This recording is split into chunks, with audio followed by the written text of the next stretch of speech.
Hello everyone and welcome to a really awesome game that was played in 1970 in Herceg Novi Blitz tournament in Montenegro, and it's a game between Mikhail and Robert James Fischer. Now it's a really wild game, and we've shown some of the games between the two of them. They haven't played a lot of games together, even though they were active pretty much in the same time. Only 11 classical games between the two of them, and we have covered most of them. We haven't covered all. But this is the one I decided to show you today. Why I'm showing you this game today between Fischer and Tal, and well, I will refer to him as Tal from now on, even though I did refer to him as Tal in some of the previous videos. But that's only because I thought I was doing it wrong previously, and then I saw everyone online was calling him Tal, and then I decided to do that as well when it is in fact Tal. But okay, I might just call him Misha so I don't confuse you any further.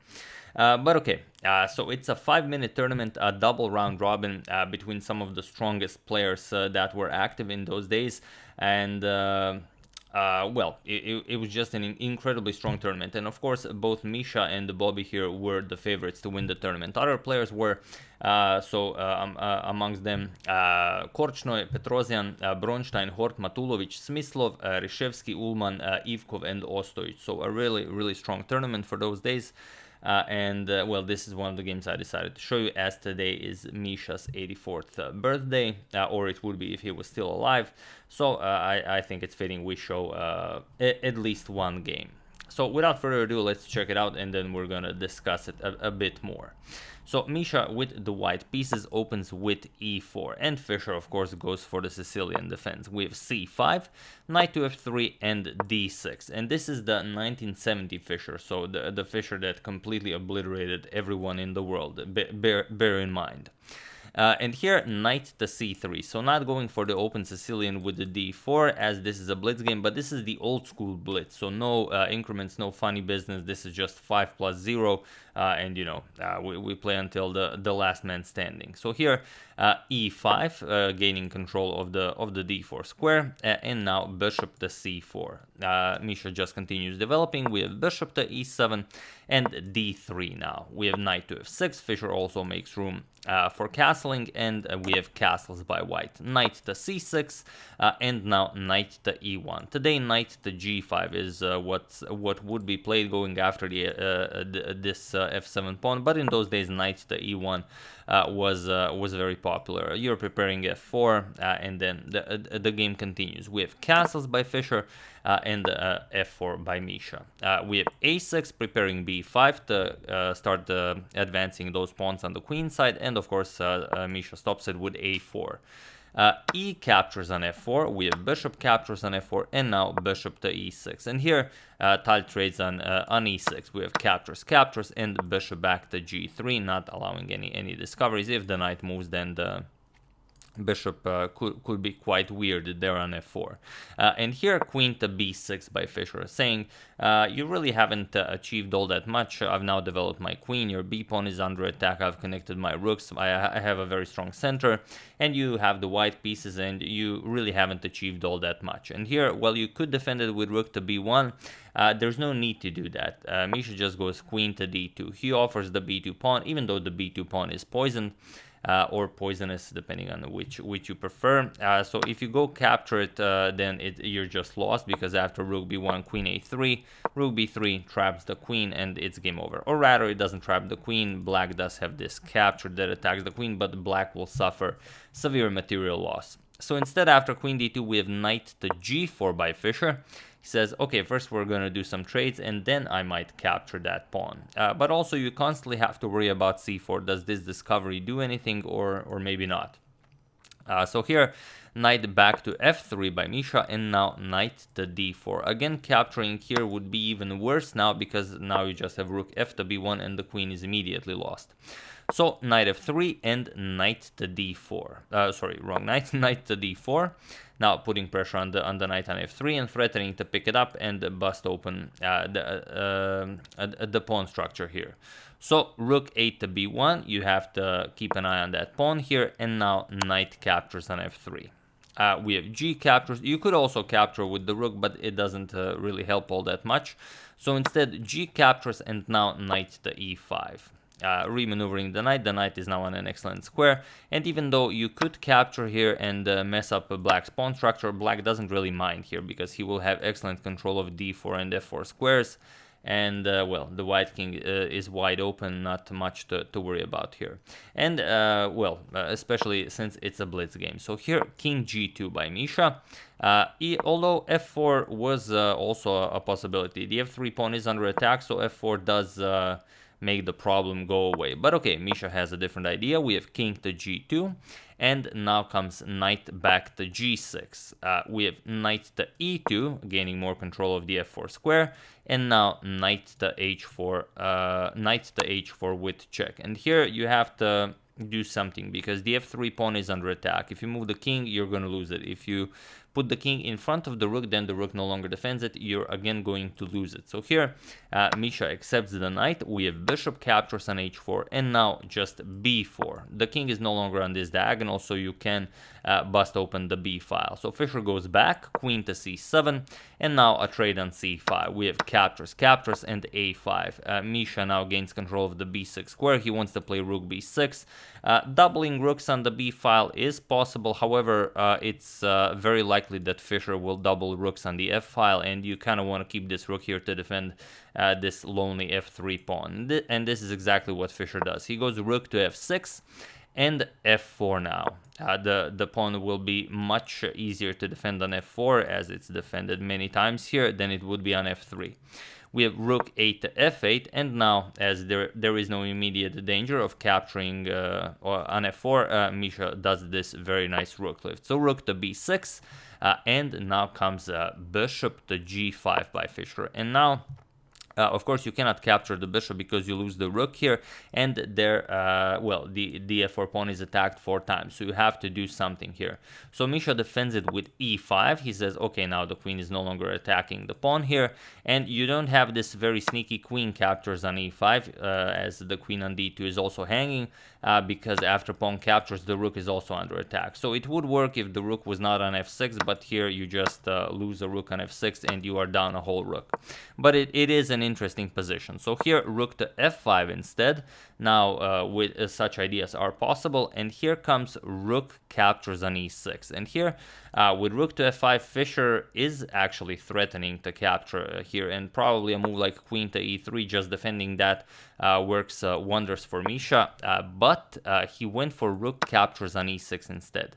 And now it's well, it's a bit different because he, although he did create a very wonderful passed e-pawn, he allows queen to c7, and we've reached the position from the thumbnail. Now the rook is under attack, and also the f4 pawn is again attacked 4 times, and you can't really add another defender. So Misha goes back, rook to d6, and now comes bishop captures on f4, which is not the most precise idea. Rook captures on e5 again works because you cannot capture here. There's nothing on f6, and the queen would be hanging on d2. So, but it's a blitz game, like I said. Blitz game, no increment. We're not going to overanalyze it, as they did not overanalyze it while playing it. So bishop captures on f4, now attacks the queen, and we have a capture fest on f4. So rook captures on f4. We have we have rook captures, knight captures, and now queen captures. Queen captures on f4, rook captures on f4, and now rook to d7. Misha gets his rook to the 7th rank, it promotes it to a pig, and now that that pawn is very weak, then this pawn will be weak, and it's very hard to see, to tell if Fischer will be able to do something about this. So Fischer goes rook to a4. He wants to start by eliminating the a5 pawn, but now Misha doesn't even bother capturing on b7. He instead pushes the pawn here. All the way to e6. So now the king cannot come to f7, and if you allow this, could be very problematic. So king to f8, and now rook to f7 check first. King to e8, and only now rook captures on g7. You could also not capture the pawn and start bringing the king into the game. Then if rook captures, then your king can just go all the way up the board. That's one possibility, but okay, Misha goes for rook captures on g7 and rook captures on a5 by Fischer. We have rook captures on b7, and now rook goes all the way back to a2, puts pressure on the c2 pawn, and it's 4 pawns Misha, 3 pawns Fischer, but you know, it's a rook's endgame, and anything can still happen. So here, king to f3. You could also capture on h7, it is a possibility, but now Misha starts bringing the king into the game. If you can bring your king to e4 to d5 and here to control these three squares, then it's very likely it's just game over. So here rook captures on c2 and only now rook captures on h7. So eliminating this pawn as well, guarding the h2 pawn. We have c4 now, a very sneaky idea, trying to trade off as many pawns as possible, but Misha just advances the pawn to d4. So pawn to d4, we have c3 by Fischer, already a very dangerous pass pawn, and now we have d5. Again, king to e4, always a possibility. Whoa, if you get your king to d6, it's very likely that Fischer can just resign. But Misha prefers the two connected pass pawns. So d5 and now rook to d2, attacking one of the pass pawns. But king to e4 now, defending it. We have c2 by Fischer, now preparing pawn to c1 to bring a queen into the game, and of course rook to c7, the only move that works for Misha. King to d8, attacking the rook, and now comes rook to c4. So now Tal is ready to go king to e5. He's going to push d6, e7 check, and so on. And Fischer has to figure out what to do. He cannot promote the pawn. He cannot prepare promotion because he loses the pawn. So the only thing left is a5. So he advances this pawn. And now comes h4 by Misha. He wants to, I guess, increase his chances as much as possible, even though king to e5 wins on the spot. There's no defense against king to d6, e7 check, and rook to c8. That's just game. But like we said, never forget it's a blitz game, no increment, 5 minutes. So here they could. I have no idea what was the time on the clock when this game was played in this particular moment. So it could be like maybe they have 10 seconds on the clock. I don't know. So instead we have h4 by Misha and now a4 by Fischer. He continues pushing his pawn. So of course Misha cannot capture because then the queening square is no longer defended. And now king to e5. Misha finally plays the only winning move. He's preparing to bring the king further into the game and of course win this game. And here a3 by Fischer. And now a3 perhaps is something that changes the position drastically. So feel free to pause the video and find the winning move for Misha while I give you a couple of seconds.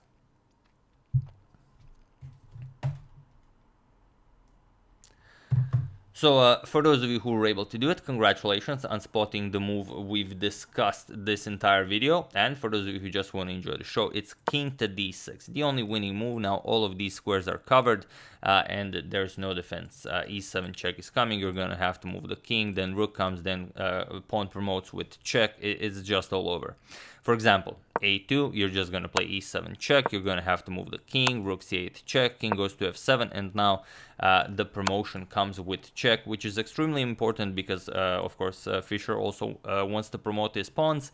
And now after king to f6 is just a very easy checkmate, or king to g7, doesn't really matter, everything ends in checkmate here, check, check, check, and now let's say check, check, and mate. Not much for black to do here. So here, like we've said, after a3, king to d6 is deadly. However, Misha went for d6. He just really loves his two connected pass pawns, and he wants to push them as far away as possible, but here it just doesn't work. Here we have rook to e2 with check, and now Misha is forced to repeat moves and accept a draw here. For example, this, and we have a very nice draw here. For example, check, check, check, and you cannot go king to c6 or somewhere because now a2 is incredibly strong, and you don't have the rook to follow it up with rook to e8. For example, e7 check, you can go here, and if this check comes, you can simply play rook captures on d7, and there's no continuation here. So instead, after this rook to e2 check, Misha doesn't repeat moves, king d5, king e5, but rather goes king to f5. And it's still, well, now it's winning for Fischer, and that's a pretty big problem if you're, a white and you've been ready to win this entire game. And now a2 is winning for Fischer, but it's a blitz game, and mistakes are here to be made. So here Fischer continues with rook to f2 check, and now Misha can just go back king e5, and then he again has the position where he's able to repeat moves, which is probably what Fischer wanted. He wanted to go Tal to go back, and then he can go start checking him with the rook. However, we have king to g4.